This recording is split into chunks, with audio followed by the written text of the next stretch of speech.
now, here's your host of Shaping Success, Wes Tankersley. What is up, everyone? Welcome to Shaping Success. I am your host, Wes Tankersley. Today, our guest is Dennis Sumlin. He's a coach, teacher, and founder of Core Confidence Life. Before we get to the interview, we're going to have a little word from our sponsor. Check out the Living the Dream with Curveball podcast, where I interview guests that will teach, motivate, and inspire you to stop at nothing to achieve your dreams. All right, everyone. Thanks for the sponsors. Hey, Dennis, welcome to the show. It's great to have you here. Glad you could make it. It's great to be here, too. So can you tell us just a little bit about yourself before we get into kind of what you do and all that stuff, where you grew up, and obviously you lost your sight at some point. Let's hear a little bit about that. All right. Well, I grew up I was born in New York City, in Harlem, and I grew up here in New York City, and I was adopted by an older couple in New York City, and those are my parents. Those are who brought me up. And yes, it is true. I am blind, which means I can't see my own hand in front of my face. Woohoo! But I have been blind I've been blind for about 32 years. So I went blind when I was 11 years old. What else is there about me? I started on the road to what I do now very early. I was very much into improv and speaking and entertainment in general. And so I started learning those skills earlier on. For example, I've been improving and doing acting skits since I've been 11 years old. I started taking vocal lessons when I was 18. So a lot of these things, some of them were natural, and some of them were natural occurrences that I developed out of the boredom of being blind. You know, when you're blind and you're a kid, eventually nobody wants to play with you. So you have to find something else to do. And so that's how those things started developing in me early. And as I said, I was adopted, and I did actually find my birth family when I became an adult. That's probably a whole other podcast. But, you know, maybe that's a little bit of a scattered recitation of my life, but there you have it. Hey, and that's great. That's awesome. Thanks for giving us a little input into that. So how old are you now? You said you lost your sight when you were 11. How did you lose that, and how long have you been without your sight? Well, it's been 32 years. So I'm 43 now. 43. Yeah, so it's 43 now. And so I was born blind out of the left eye when I was born. And then I went blind out of the right eye when I was 11 years old. So that is, well, the left eye is glaucoma. I'm sure a lot of us have heard of the word glaucoma. And the right is called a detached retina. So the retina is a tissue full of nerves and vessels in the back of your eye. And if that were to rip off, whoa, you can't see. Yeah. So that's how that happened. So one of the interesting things that you talked about was you lost your sight at 11, and this is where it sounds like you kind of found your artistic side with your comedy and your acting and things like that. Was it difficult when you completely lost your sight to kind of get, into that mode that you were going to have to deal with that the rest of your life, or how did you deal with that? So how did I deal with being blind is your essential question. Yeah, because you had sight for a while, right? So you knew what it was like. I've had other guests on as well that have lost their sight, but they lost it at birth. So I'm sure there was some sort of adjustment losing it at a younger age where you had it at one point and then it's all of a sudden taken away from you. Oh yeah. So I'll give you a briefing on that. Before I lost my sight, I was actually into drawing. I actually used to draw things and color and things like that. And so I've always had that creative bug in me to do that. And entertainment and creativeness is going to manifest if it's in you no matter what. And so after I went blind, I just had my life changed. So I couldn't run in the streets anymore and play with my boys. I couldn't play video games, at least at that time, before I met somebody else who taught me how to do that. But anyway, I couldn't play video games. I had to basically reorganize what I did every day. I basically was home and I started to get into things early, like recording myself on tape, making different voices, watching more TV, getting into more like politics. I started calling talk shows when I was like 11, 12, 13 years old. So because I had nothing else to do, because I was sidelined for a while, that's what I ended up to do. As far as me coping with it personally, I never really considered blindness to be a long-term thing when I was young. I didn't really think that far ahead. But a couple of things happened. One bad, one could be considered bad. One is good, I guess. So the bad thing is, when I went blind, I never really had a problem with self-esteem or self-confidence before I went blind. But after I went blind, I began to be insecure about how I looked. I was always concerned about the way I looked. I thought I was ugly. Now, mind you, I'm not ugly, and I never thought I was ugly when I was a kid. But after I went blind, for some reason, I began to be unsure whether I was ugly or not. I guess that's that out of sight, out of mind type of thing. So I don't know. I guess that was just a coping mechanism. As a result of me going blind, I started to think, oh, what if I'm ugly? I don't want my picture taken. I actually cried after my 5th grade class picture because I didn't want my picture taken, but because I couldn't see myself. So, there's that. But obviously I'm 12 years old. So, that's just me adjusting.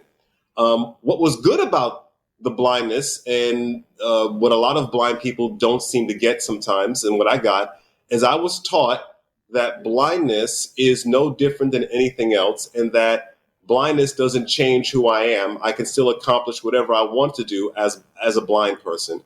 I was taught how to travel on my own from a very early age. I was taught how to read again. I was introduced to adaptive technology almost right from the start. And so, subconsciously, I'm registering that blindness doesn't really mean anything. You can still do whatever you want to do. Unfortunately, the world doesn't think that way, even though I was raised that way. So, as I began to be an adult and go out there in the world and try to accomplish everything, you run into roadblocks of people who have you in a certain classification because of your disability. We can certainly go into that more if you want, but that's just a mid-range summary. Yeah, and it's interesting because, in a former life, I was a physical education teacher, and I actually taught the adapted physical education class with kids who had disabilities. And I have some autistic nieces and nephews that are growing up, and I'm watching how my family kind of treats that. And it's just interesting because every kid that I had in my adapted class would rather be pushed as hard as they possibly can, where people view that as a disability and they can't do the same thing. So I would always try to push them just as hard as I would push myself. And they'd love that. They kind of realize that no one's taking it easy on them. How did your parents deal with that? You mentioned you were adopted, but how did they deal with? You said it sounded like that wasn't the way that you were raised. You were raised to continue doing what you were doing. Was that? Well, yes and no. So we got 2 different tiers here. The first tier I just commented on is in terms of the blindness itself. I think I was raised with a great, solid upbringing concerning the blindness itself. In other words, I was told I'm no different. I was told I can do whatever I want to do, that blindness doesn't mean anything. It shouldn't stop me. I'm no less of a person. And so that was ingrained in me from the beginning. That's the good part. The bad part of the blind thing with the parents is that blindness was the only thing anyone ever thought about. And so people did take it easy on me. My parents stopped disciplining me. People stopped forcing me to do things. They were so wrapped up with the blindness and whether I was taken care of around the blind issue that they stopped raising me as a boy, as a person, as a kid. And so I didn't really get taught anything aside from blind skills. And so I think that goes back to what you were saying, how parents ignore the psychological development of their kids because they're wrapped up in that one thing. And that's exactly what occurred. My father didn't know what to do with a blind kid before I was blind. I was his boy. He liked having a boy. We would go places. We would do things.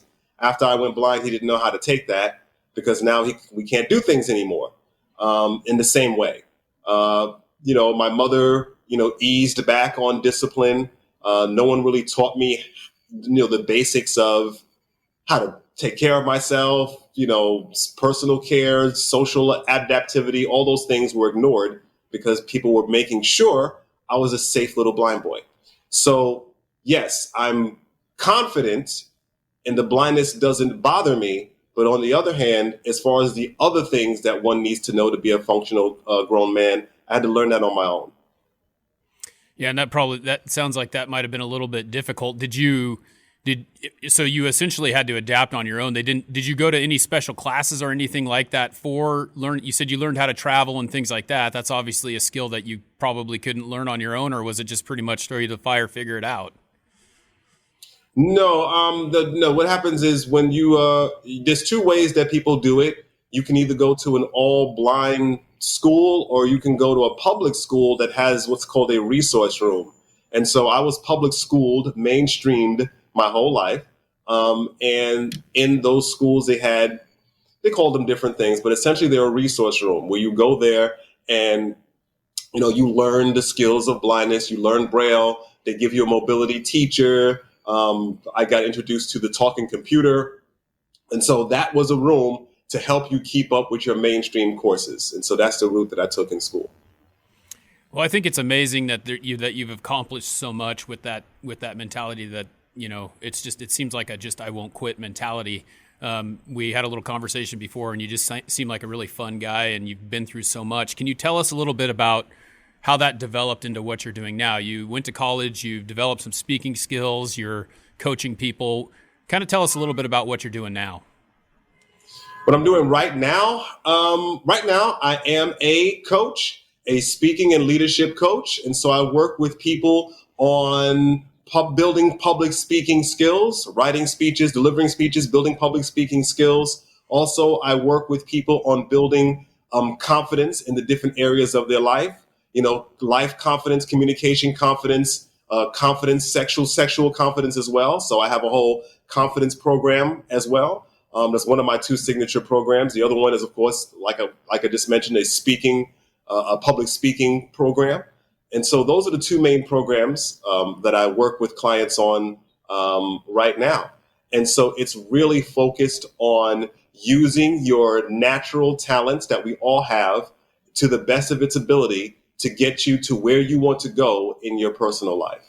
So if you want me to be more clear, I guess I could be, but that's just in general.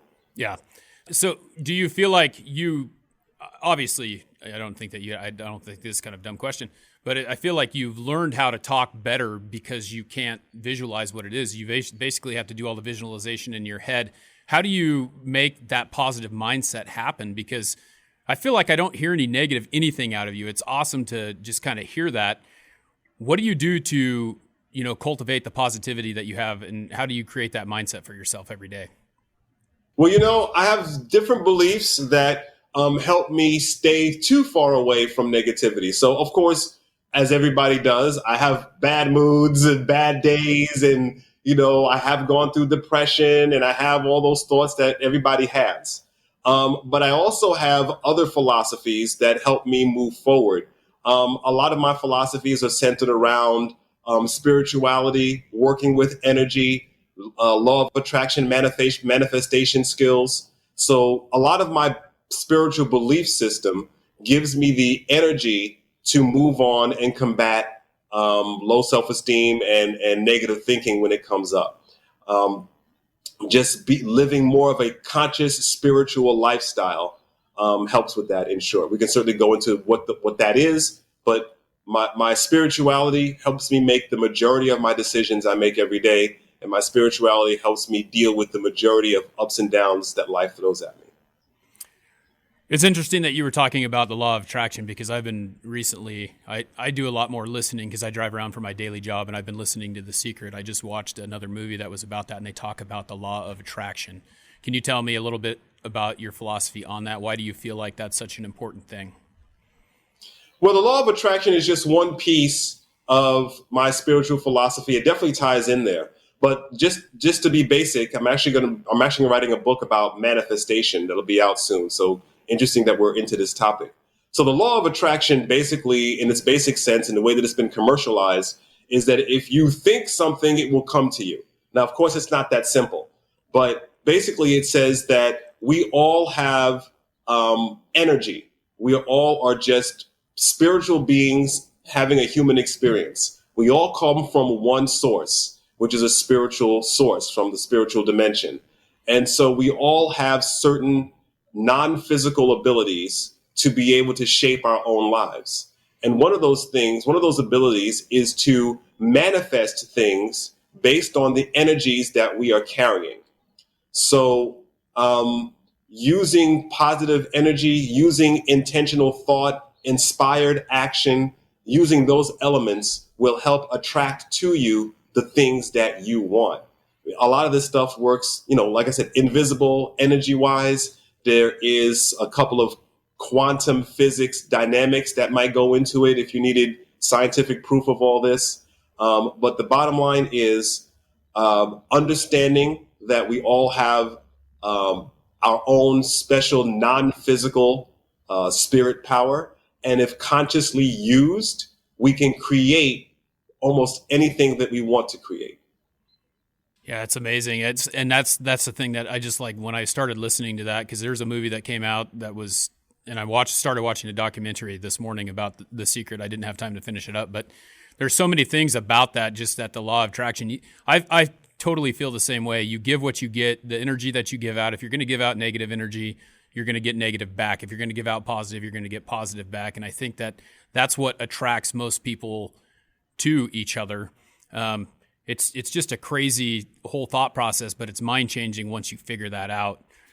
So you talked a little bit. You're writing a book. Is that what you were saying about manifestation?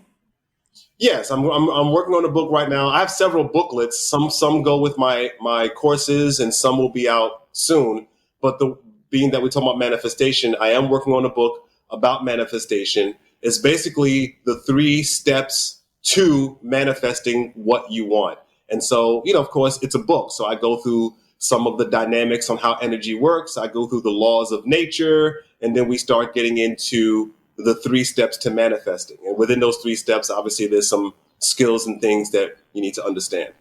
And at what point will that be coming out? Is that something that is just in the starting process, or are you actively working on it? Is it going to be out in the next couple of years, or what are we looking at? I hope not next couple of years. I hope maybe in the next month. Hopefully, I have already, I've written many blog articles about this, and I've interviewed people on my podcast about this, and I've been preparing the notes and everything to start making the book. So technically, I've already started writing it. So the blueprint is done, and I'm about to start really getting down to the nitty gritty and writing those chapters. Well, let's talk about your podcast a little bit. What is your podcast called? It's essentially the same as your coaching business, correct? Yeah, it's Core Confidence Life podcast, and it keeps in the same theme of what I do as a coach. It talks about building up confidence and self-esteem. And so I interview people from all different backgrounds, mostly men, because I work with mostly men when it comes to confidence building.